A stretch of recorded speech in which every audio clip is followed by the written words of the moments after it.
आज भौतिक विज्ञान की इस ऑनलाइन क्लास में तुम सभी लोगों का स्वागत है। इसके पहले हम लोगों ने परावर्तन अपवर्तन के संबंध में पढ़ा।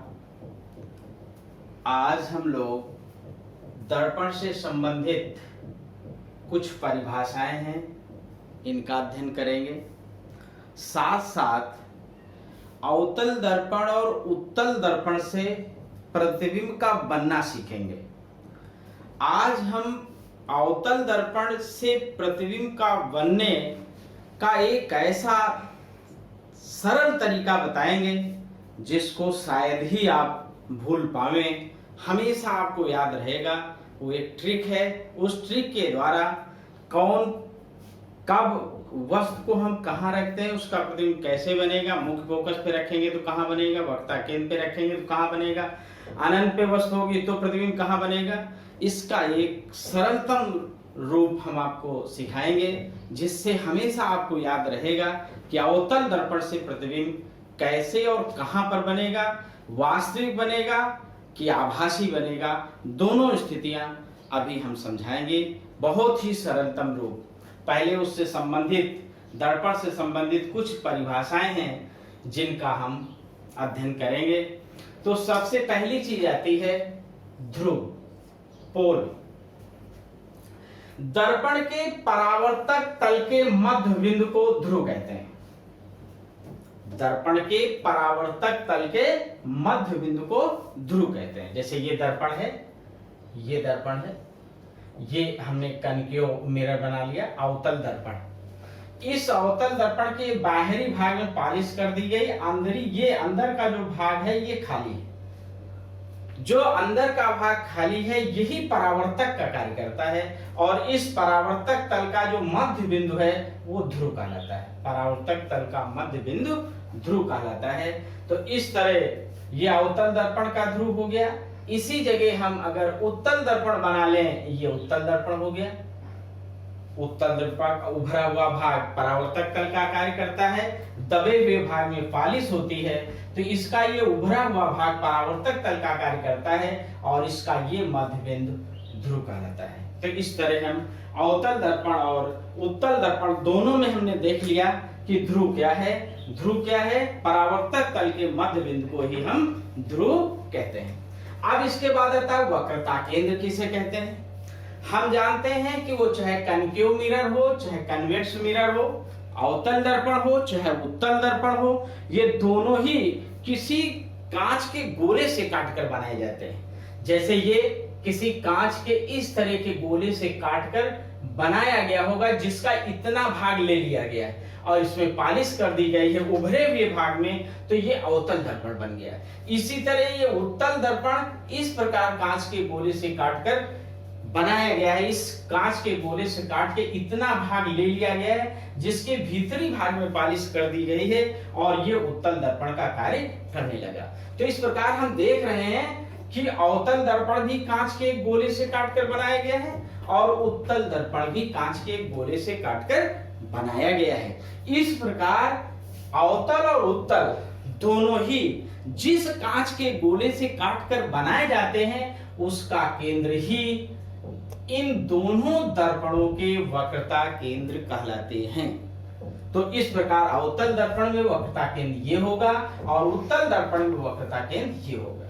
मीन्स ये दोनों दर्पण जिस गोले से काटकर बनाए जाते हैं, जिस कांच के गोले से काटकर बनाए जाते हैं, उनका केंद्र ही इन दर्पणों का वक्रता केंद्र कहलाता है।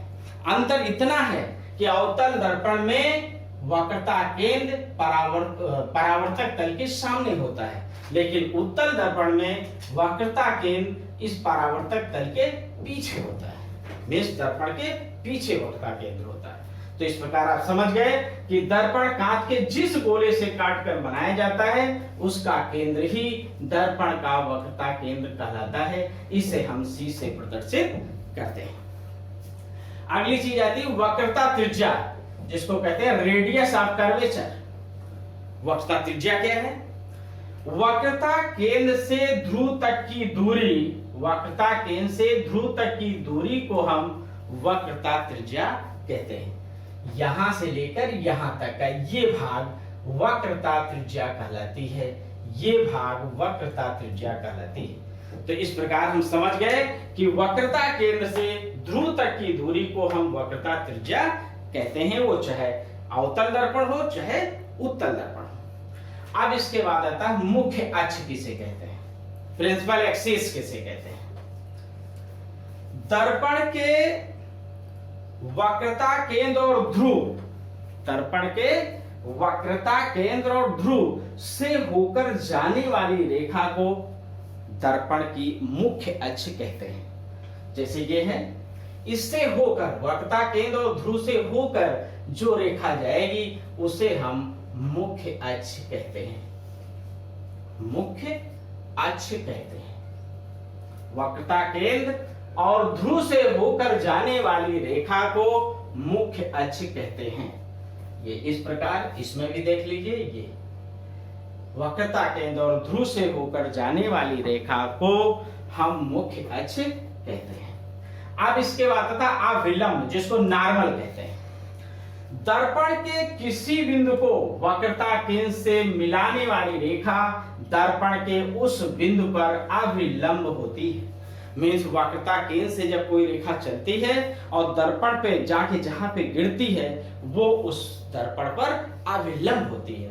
इसलिए कहा गया दर्पण के किसी बिंदु को वक्रता केंद्र से मिलाने वाली रेखा दर्पण के उस बिंदु पर अविलंब होती है। जैसे कोई रेखा यहां से चलेगी, ये जाके ऐसे जा रही है, ये जाके जब यहां पे गिरती है तो ये अभिलंब का कार्य करती है, इसी को अभिलंब कहते हैं, नॉर्मल कहते हैं।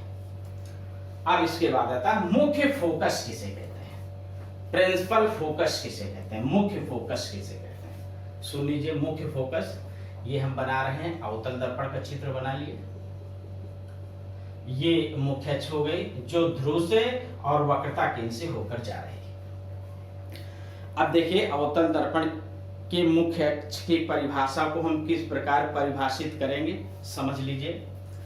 मुख्य अक्ष के समांतर आपतित किरणें, मुख्य अक्ष के समांतर आपतित किरणें ये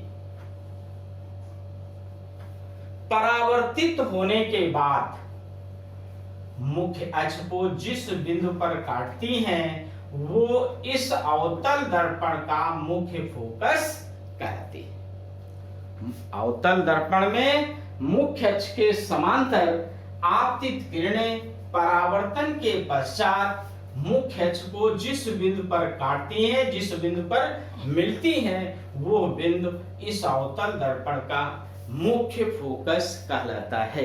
ये तो अवतल दर्पण के लिए हो गया। अब उत्तल दर्पण के लिए देख लीजिए।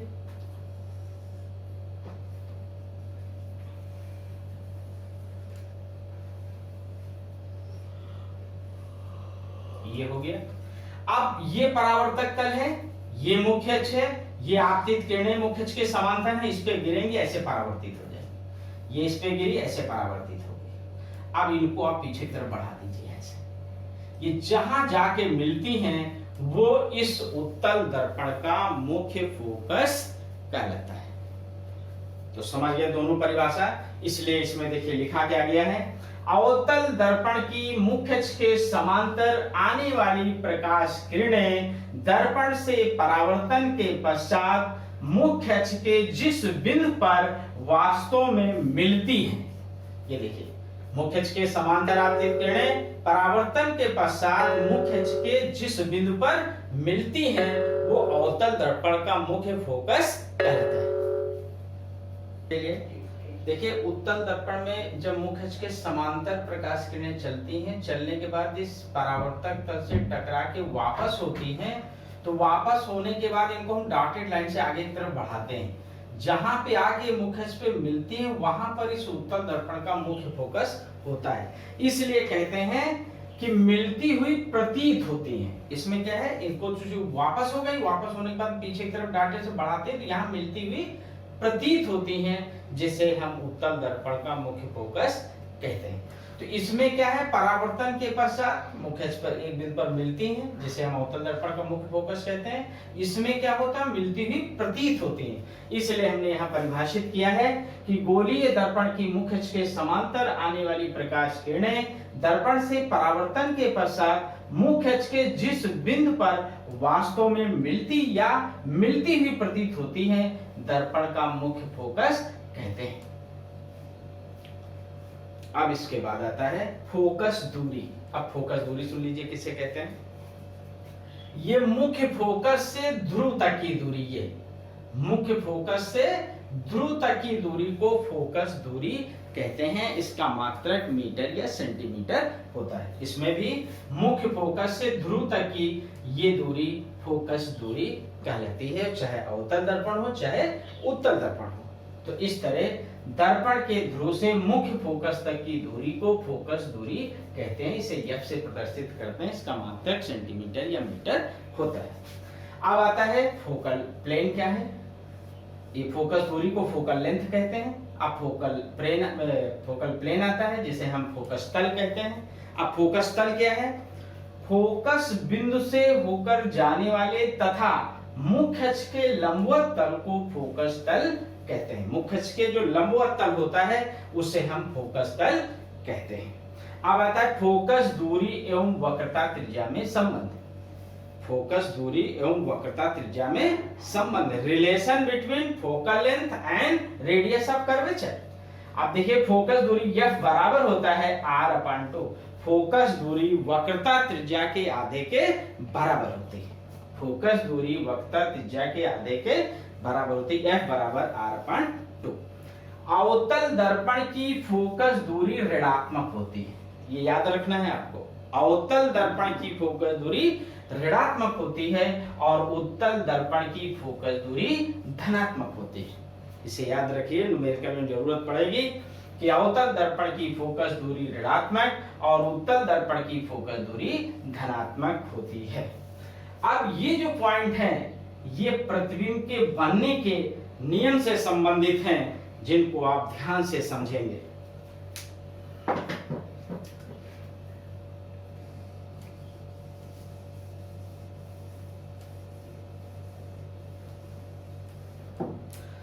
अब देखिए पहला पॉइंट है, अवतल दर्पण का फोकस वास्तविक व दर्पण के सामने होता है। बता चुके हैं कि मुख्य फोकस अवतल दर्पण में परावर्तक तल के सामने होता है और उत्तल दर्पण में दर्पण के पीछे होता है। मींस परावर्तक तल के पीछे होता है। वही है कि अवतल दर्पण का फोकस वास्तविक व दर्पण के सामने होता है, लेकिन उत्तल दर्पण का फोकस आभासी व दर्पण के पीछे होता है। हम यहां बता चुके हैं अभी। अब इसके बाद अगला पॉइंट आता है, अवतल दर्पण के मुख्य अक्ष के समांतर आने वाली प्रकाश किरणें दर्पण से परावर्तन के पश्चात मुख्य अक्ष के फोकस से होकर जाती हैं। ये याद रखना है आपको। जैसे ये अवतल दर्पण है, ये अवतल दर्पण के जो प्रतिबिंब अभी हम बनाएंगे, बनाने की पोजीशन आपको हम बताएंगे, उसके लिए ये आपको याद रखना है। पहला पॉइंट है कि अवतल दर्पण की मुख्य अक्ष के समांतर, अगर अवतल दर्पण में मुख्य अक्ष के समांतर कोई प्रकाश किरण आपतित होती है तो वो सदैव परावर्तित होकर मुख्य फोकस से होकर जाती है। ये याद रखना है कि मुख्य अक्ष के समांतर जो आपतित किरण होगी वो परावर्तित होकर सदैव मुख्य फोकस से होकर जाती है। ये याद रखना है। दूसरा पॉइंट, अवतल दर्पण के मुख्य फोकस से होकर जाने वाली किरण दर्पण से परावर्तन के पश्चात मुख्य अक्ष के समांतर हो जाती है। ठीक उसी का उल्टा देखिए, इसमें था कि मुख्य अक्ष के समांतर जा रही तो परावर्तित होकर मुख्य फोकस से होकर जाएगी। इसमें क्या है कि अगर कोई प्रकाश किरण मुख्य फोकस से होकर जाती है तो वो परावर्तित होकर मुख्य अक्ष के समांतर हो जाएगी। अगर मुख्य फोकस से जा रही तो परावर्तित होकर मुख्य अक्ष के समांतर हो जाएगी। ये अगला पॉइंट हो गया। अगला है, अवतल दर्पण के वक्रता केंद्र से होकर जाने वाली प्रकाश की किरण दर्पण से परावर्तन के पश्चात अपने ही मार्ग से वापस हो जाती है। इसका मतलब हुआ कि अगर कोई प्रकाश किरण अवतल दर्पण में वक्रता केंद्र से होकर जाती है तो वो जिस मार्ग से जाती है उसी मार्ग से वापस हो जाएगी। ये 3 नियम आपको याद रखना है अवतल दर्पण के लिए कि अगर प्रकाश किरण मुख्य अक्ष के समांतर जा रही है तो परावर्तित होकर मुख्य फोकस से होकर जाएगी, पहला पॉइंट। दूसरा, अगर प्रकाश किरण मुख्य फोकस से जा रही तो परावर्तित होकर मुख्य अक्ष के समांतर होगी। तीसरा, अगर कोई प्रकाश किरण वक्रता केंद्र से होकर जाती है तो वो परावर्तित होकर उसी मार्ग से वापस हो जाती है। ये अवतल दर्पण से तीनों पॉइंट आपको याद रखने हैं, प्रतिबिंब के बनने में ये सहायक होंगे। आप आगे देखिए कैसे प्रतिबिंब बनेगा। ये अवतल दर्पण द्वारा प्रतिबिंब का बनना, image formation by concave mirror. अब हम अवतल दर्पण से प्रतिबिंब का बनना बताने जा रहे हैं। इससे अभी इसके पहले हमने अवतल दर्पण से संबंधित 3 नियम बताए थे कि अगर प्रकाश किरण मुख्य अक्ष के समांतर है तो परावर्तित होकर मुख्य फोकस से होकर जाएगी, और यदि मुख्य फोकस से होकर जाती है तो परावर्तित होकर मुख्य अक्ष के समांतर हो जाएगी, और तीसरा, अगर वक्रता केंद्र से होकर जाती है तो उसी मार्ग से वापस हो जाएगी। इन तीनों नियमों का यहाँ पर पालन होगा। अब यहाँ पर एक थोड़ी सी चीज और बता दें, उपाक्षीय और सीमांत किरणें क्या होती हैं। उपाक्षीय और सीमांत किरणें, आप सुन लीजिए, उपाक्षीय और सीमांत किरणें क्या होती हैं।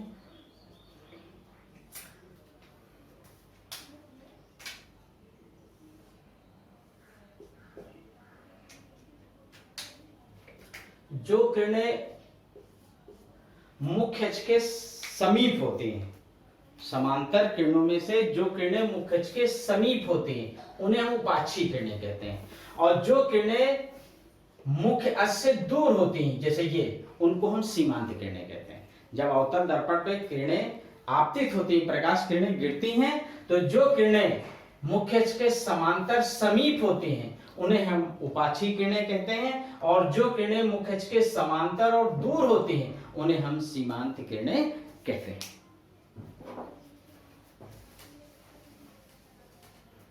हाँ, अब देखिए, अब यहाँ पे बहुत सारी कंडीशंस हमने दिखाई है कि कब वस्तु कहाँ पे रखी जाएगी तो उसका प्रतिबिंब कहाँ पर बनेगा। देखिए, यह अवतल दर्पण है, ये इसकी मुख्य अक्ष है, ये वस्तु ए बी रखी है। कहाँ पर रखी? डॉटेड ए बी अनंत पर रखी। जब वस्तु अनंत पर रखी, जब वस्तु अनंत पर होती है तब उसका प्रतिबिंब मुख्य फोकस पर बनता है। अब यहाँ पे एक चीज और आपको समझना है कि जब अवतल दर्पण में वस्तु ऊपर हो, प्रतिबिंब नीचे बनता है, तो हमेशा हम कहेंगे वास्तविक एवं उल्टा, रियल एंड इनवर्टेड। इस चीज को हमेशा याद रखेंगे।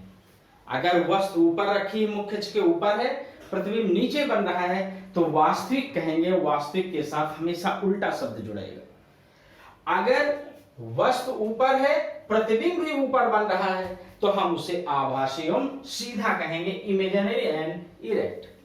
आभासी और सीधा, आभासी के साथ सीधा शब्द आएगा, वास्तविक के साथ उल्टा आएगा। तो ये चीज याद रखना है कि अगर वस्तु ऊपर है, प्रतिबिंब नीचे बन रहा है, तो वास्तविक एवं उल्टा होगा। अगर वस्तु ऊपर है, प्रतिबिंब भी मुख्य अक्ष के ऊपर ही बन रही है, तो उसे आभासी और सीधा कहेंगे।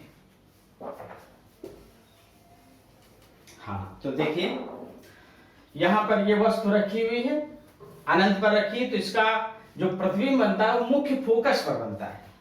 मुख्य फोकस पर बनता है, वास्तविक को उल्टा बनता है, वस्तु से बहुत छोटा बनता है।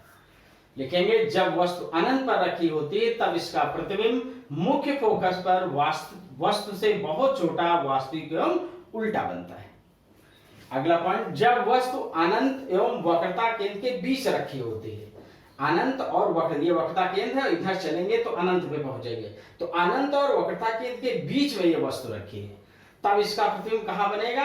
वक्रता केंद्र और मुख्य फोकस के बीच बनता है, वास्तविक एवं उल्टा बनता है, और वस्तु से छोटा बनता है। तो कहेंगे, जब वस्तु वक्रता केंद्र अनंत और वक्रता केंद्र के बीच रखी जाती है तब प्रतिबिंब वक्रता केंद्र और फोकस के बीच, वक्रता केंद्र और फोकस के बीच वास्तविक उल्टा एवं उससे छोटा बनता है। करेक्ट। तीसरा पॉइंट, जब वस्तु वक्रता केंद्र पर रखी होती है, जब वस्तु वक्रता केंद्र पे होती है तो उसका प्रतिबिंब भी वक्रता केंद्र पर ही बनता है, वास्तविक उल्टा वस्तु के बराबर।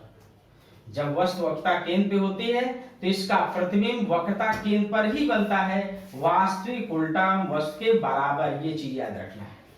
अगर वक्रता केंद्र पे है तो प्रतिबिंब भी वक्रता केंद्र पर ही बनेगा, और कितना बड़ा होगा, जितनी बड़ी वस्तु है उतना बड़ा। अगला पॉइंट आता है, जब वस्तु वक्रता केंद्र और फोकस के बीच रखी जाती है, वक्रता केंद्र और फोकस के बीच रखी गई, तब प्रतिबिंब वक्रता केंद्र एवं अनंत के बीच वास्तविक उल्टा वस्तु से बड़ा बनता है।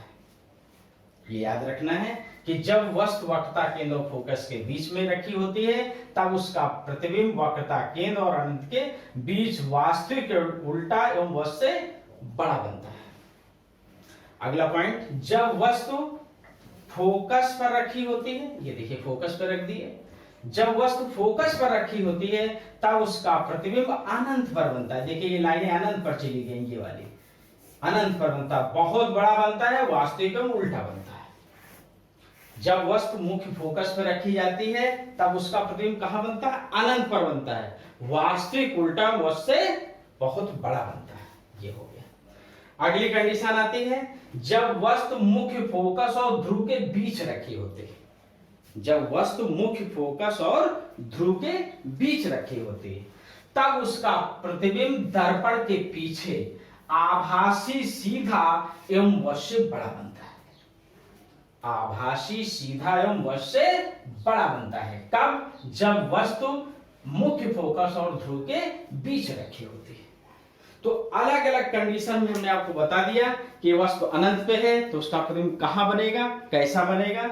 अगर वस्तु वक्रता केंद्र और अनंत के बीच है तब कहां बनेगा, वक्रता केंद्र पर है तब कहां बनेगा, अगर वस्तु वक्रता केंद्र मुख्य फोकस पे है तब कहां बनेगा, सभी कंडीशंस। तो इस तरह इसको याद करना थोड़ा कठिन लग रहा है। अब इसका हम सरलतम रूप बता रहे हैं। अवतल दर्पण द्वारा प्रतिबिंब का बनना बहुत सारी स्थितियों में हमने आपको समझा दिया है कि वस्तु को कहां रखेंगे तो उसका प्रतिबिंब कहां पर बनेगा। अब यहां पर बताने जा रहे हैं हम आपको ट्रिक, क्योंकि ऐसे याद सबको रख पाना संभव नहीं है। मीन्स आप याद करेंगे आज, कल फिर भूल जाएंगे, इसलिए हम ट्रिक आपको बता रहे हैं जिसके द्वारा ये 6 कंडीशन आपको हमेशा याद रहेगी। देखिए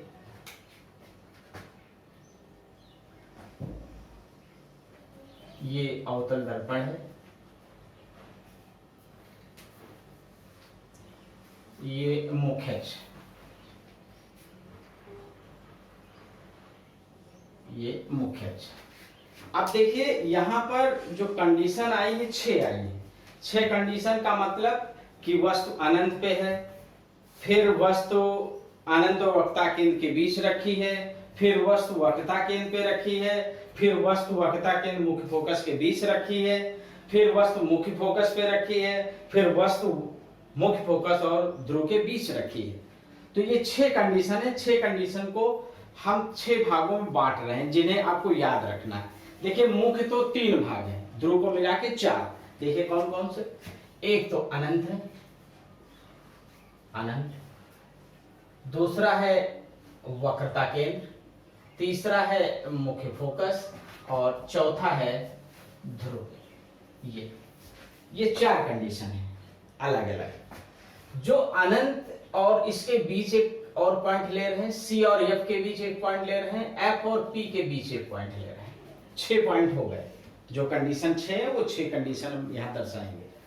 अनंत को हम 1 नंबर दे रहे हैं, अनंत के बाद और सी के बीच को हम 2 नंबर दे रहे हैं, इसके बाद सी को हम 3 नंबर दे रहे हैं, सी और एफ के बीच को हम 4 नंबर दे रहे हैं, एफ को हम 5 नंबर दे रहे हैं और एफ और पी के बीच को हम 6 नंबर दे रहे हैं। ठीक, ये नंबर्स क्या है कि वस्तु अनंत पे है तब क्या होगा, जब अनंत और वक्रता केंद्र के बीच में है तब क्या होगा, जब वक्रता केंद्र पे है तब क्या होगा, जब वक्रता केंद्र और मुख्य फोकस के बीच में है तब क्या होगा, जब मुख्य फोकस पे वस्तु रखी है तब प्रतिबिंब कैसा होगा, जब वस्तु फोकस और ध्रुव के बीच में रखी है तब प्रतिबिंब कैसा होगा। ये कंडीशन हमने दर्शा दी। अब इन्हीं कंडीशनों को आप उल्टे क्रम में लिख दीजिए। देखिए 1 जो आपने अनंत को दिया है उस 1 को आप f के नीचे लिख दीजिए, उसके बाद 2 को उल्टे क्रम में। अभी 6 को आप ना देखिए, 6 को ना सोचिए, केवल 1 से उल्टे क्रम में f के नीचे लिखना प्रारंभ करिए। अनंत को आपने 1 दिया था, यहां पे उल्टे क्रम में हमने f को 1 दे दिया, फिर इसको हमने 2 दे दिया, फिर इसको हमने 3 दे दिया, फिर इसको हमने 4 दे दिया, फिर इसको हमने 5 दे दिया और 6 यहां पे देंगे। आप समझिए, अब इनको आप समझ लीजिए। याद रहे कि अनंत से शुरू करते हैं और यहां तक हम 6 नंबर देते हैं, फिर उसके नीचे हम f से 1 नंबर देना शुरू करते हैं और यहां तक 5 देते हैं, छठा हम दर्पण के पीछे देते हैं। ठीक, इतनी चीज आप याद रखेंगे। अब देखिए कैसे प्रतिबिंब बनता है, आप समझिए। देखिए जब वस्तु अनंत पर है तो प्रतिबिंब कहां बनेगा, मुख्य फोकस पे। एक देखिए यहां 1 लिखा और फिर 1 कहां, यहां पे। इसका यहां पे वस्तु रखेंगे तो प्रतिबिंब यहां पर बनेगा। ये देख लीजिए, वस्तु अनंत पे है तो प्रतिबिंब मुख्य फोकस पे बन रहा है। करेक्ट। अच्छा, दूसरी चीज, जब आप इधर से इधर चलेंगे, जब आप इधर से इधर चलेंगे तो याद रहे आपको कि यहां पर सबसे छोटा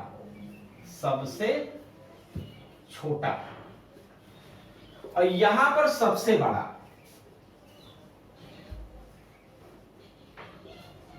सबसे बड़ा मीन्स बहुत बड़ा। यहां बहुत, यहां लिख दीजिए बहुत छोटा, बहुत छोटा, और यहां लिख दीजिए बहुत बड़ा, बहुत बड़ा।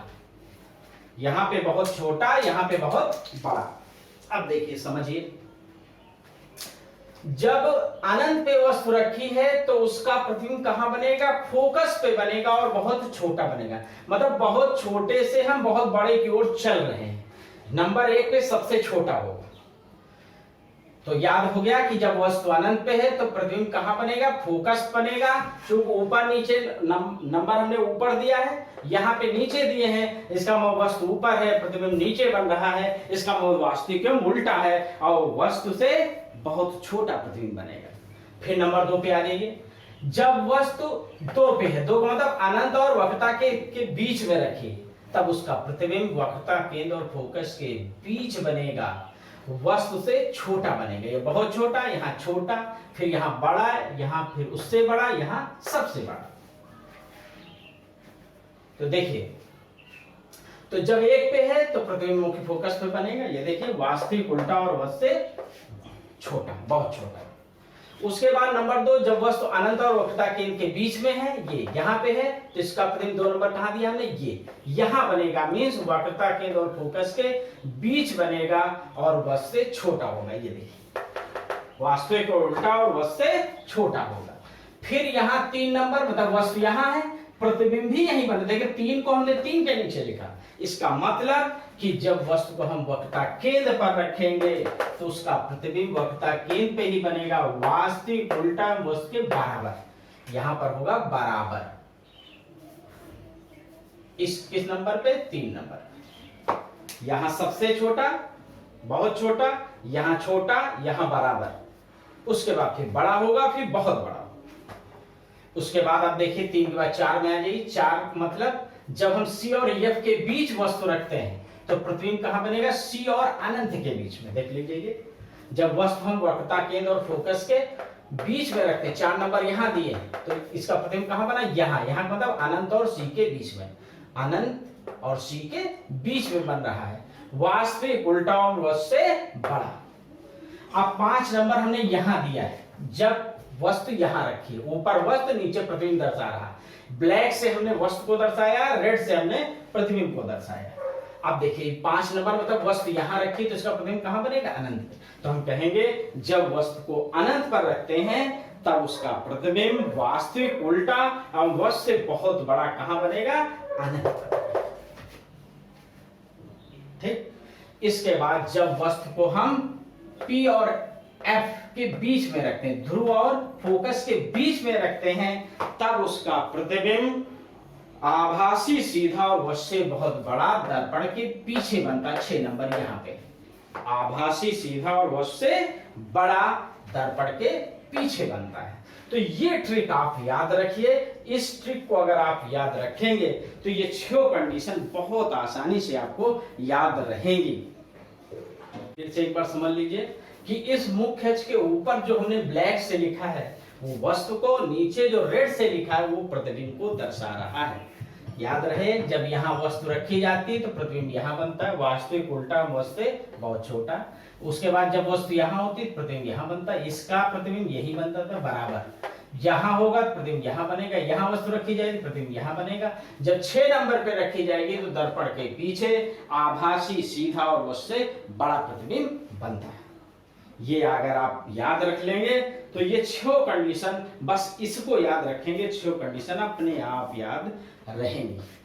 तो इस प्रकार अवतल दर्पण से प्रतिबिंब का बनना आपकी समझ में आ गया होगा। अब अगले दिन हम लेंस से संबंधित बहुत सारी घटनाएं, बहुत सारे फार्मूले बहुत सरलतम रूप में हम समझाएंगे, इसलिए अगले वीडियो की प्रतीक्षा करें।